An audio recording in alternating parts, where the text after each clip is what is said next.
We compile our notes. We get back to Albuquerque. We get on the airplane. We fly back. When we fly back, we do our memory sketches and all the stuff, marking on the map, things we saw, transposing my sketch onto the map, that kind of stuff. And we hand all of this in to Fern. Now, I said at the beginning of this story that there was no customer. However,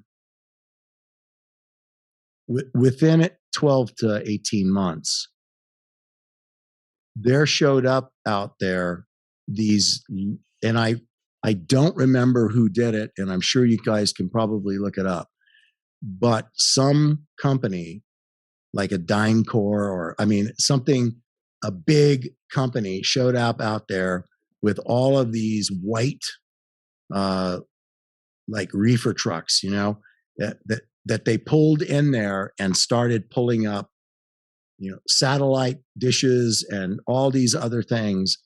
And they were there for a large amount of time, as I recall.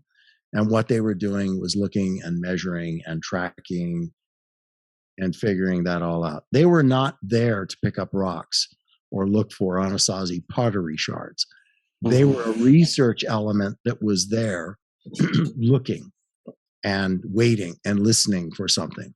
And it wasn't guys in black suits. It was, these were guys in, as I recall reading it and hearing about it, these were guys out there in hard hats and other things, but they were not looking for oil. Everything was pointed up and to the side. They were looking, listening, feeling for what they got. What ultimately came out of all of that, I don't know. It wasn't too many months after that Ed left the unit. And after Ed left the unit, it was probably 6 months after that, I left the unit.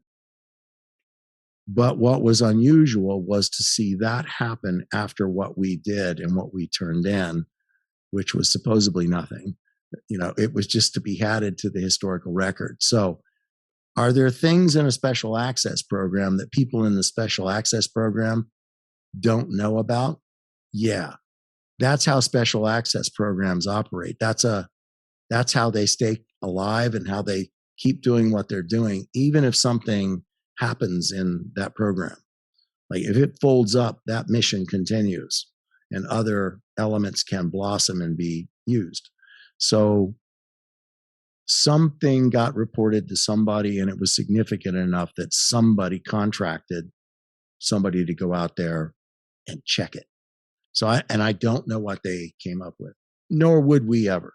That's not something they would come back with and, put in Scientific American or UFO magazine or something like that. But there is a reason that an ancient peoples put that dwelling there. And there is a reason why it's kiva heavy.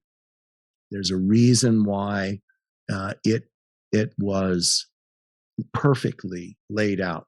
It was perfectly laid out in terms of, the sun's track and the moon's track and the soul says this and all of these things. There was a divine engineering that took place in this. And it wasn't because they were enamored of watching the moon track from over the top of one place to the other. That would just be preposterous. And first of all, these were, based on what they're saying they were as Anasazi, how the hell do you think they laid something out like that? They weren't surveyors. How do you lay something out that's miles apart, that's perfectly in alignment, perfectly? How do you do that? Run a hemp string that far across. It's ridiculous to think that or to say that, right? There has to be some reason why that was created there. If you enjoyed this video, please hit the like, subscribe, and notification buttons. Additionally, if you have any feedback, please put something in the comments below. And lastly, if you want to watch the full episode of this clip, you can find it above. Thanks again for watching.